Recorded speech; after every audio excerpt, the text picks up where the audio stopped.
Hi guys. ഇന്നലെ American പൊളിറ്റിക്സിൽ ഒരു ഭയങ്കര സംഭവമാണ് ഇന്ത്യക്കാർക്ക് എസ്പെഷ്യലി സംഭവിച്ചിരിക്കുന്നത്. റിപ്പബ്ലിക്കൻ നോമിനിയായിട്ട് വന്നിട്ടുള്ള നമ്മുടെ ഇന്ത്യൻ ഒറിജിനിൽ നിന്ന് വന്നിട്ടുള്ള ഒരാളാണ് വിവേക് രാമസ്വാമി. പുള്ളിക്കാരൻ 4th പൊസിഷനിൽ റിപ്പബ്ലിക്കൻ പാർട്ടി നിൽക്കുകയായിരുന്നു. പുള്ളിക്കാരൻ ഇന്നലെ ആ ഇലക്ഷനിൽ നിന്ന് ബാക്ക് ഔട്ട് ചെയ്തിട്ട് പക്ഷേ ട്രംപിന് സപ്പോർട്ട് ചെയ്യാന്ന് പറഞ്ഞു.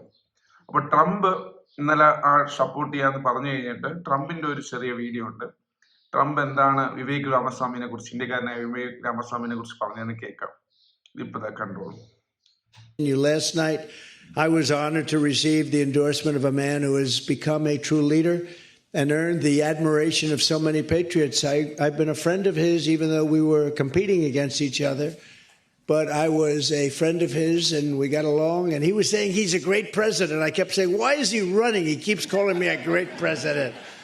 But he's a fantastic guy, a very smart guy. He's got some tremendous ideas, and he's young, and he's got some young ideas too, and that's a good thing. So he has a big, beautiful, bright future ahead. Vivek Ramaswamy. Come on up, Vivek.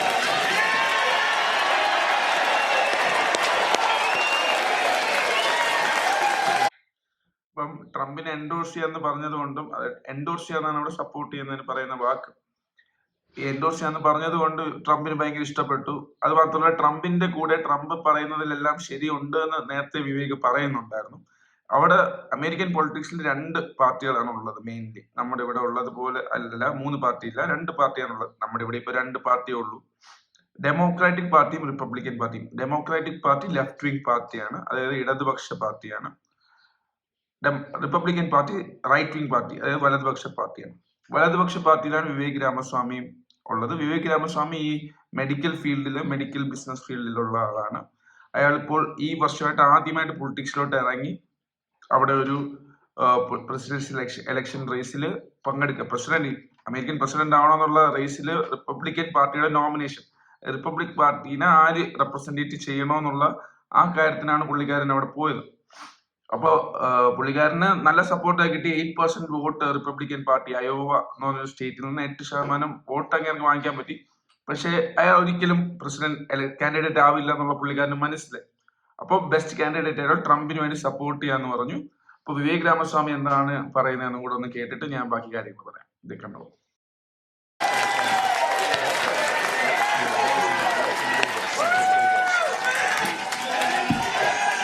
Let's do this, guys. It's good to see you. It's good to be back to New Hampshire. We miss you guys. We're going to make this happen, and you guys know this well. You know this man. You know why we're here. Patriots across the state.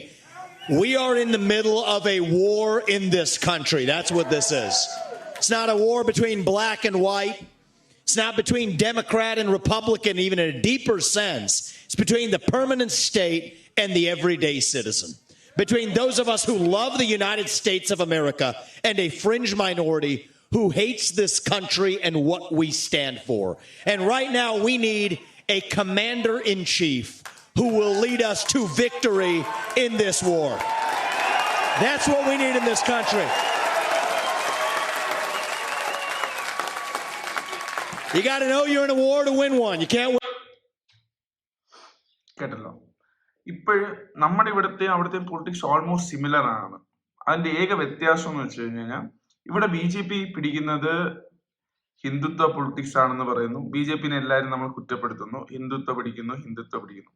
അവിടെ എല്ലാവരും പറയുന്നത് Republican party, അതായത് ട്രംപിന്റെ party വൈറ്റുകളെ മാത്രം രക്ഷിക്കാൻ വേണ്ടി, വൈറ്റുകൾക്ക് വേണ്ടി മാത്രം സംസാരിക്കുന്ന ആളാണ് റിപ്പബ്ലിക്കൻ പാർട്ടിയിലുള്ള ആൾക്കാർ എന്ന് പറഞ്ഞിട്ടാണ് അവിടുത്തെ ഡെമോക്രാറ്റിക് പാർട്ടി, ഇവിടുത്തെ കോൺഗ്രസ് അവിടെ പ്രവർത്തിക്കുന്നത്.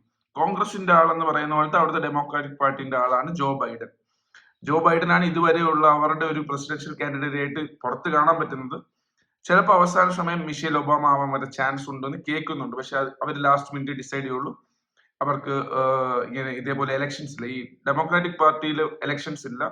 റിപ്പബ്ലിക്കൻ പാർട്ടി, അതായത് അവിടുത്തെ റൈറ്റ് വിങ് പാർട്ടിയിൽ അവിടെ എലക്ഷൻ നടത്തിയിട്ടാണ് ഏത് കാൻഡിഡേറ്റ് നിൽക്കണമെന്നുള്ള അവർ തീരുമാനിക്കുന്നത്.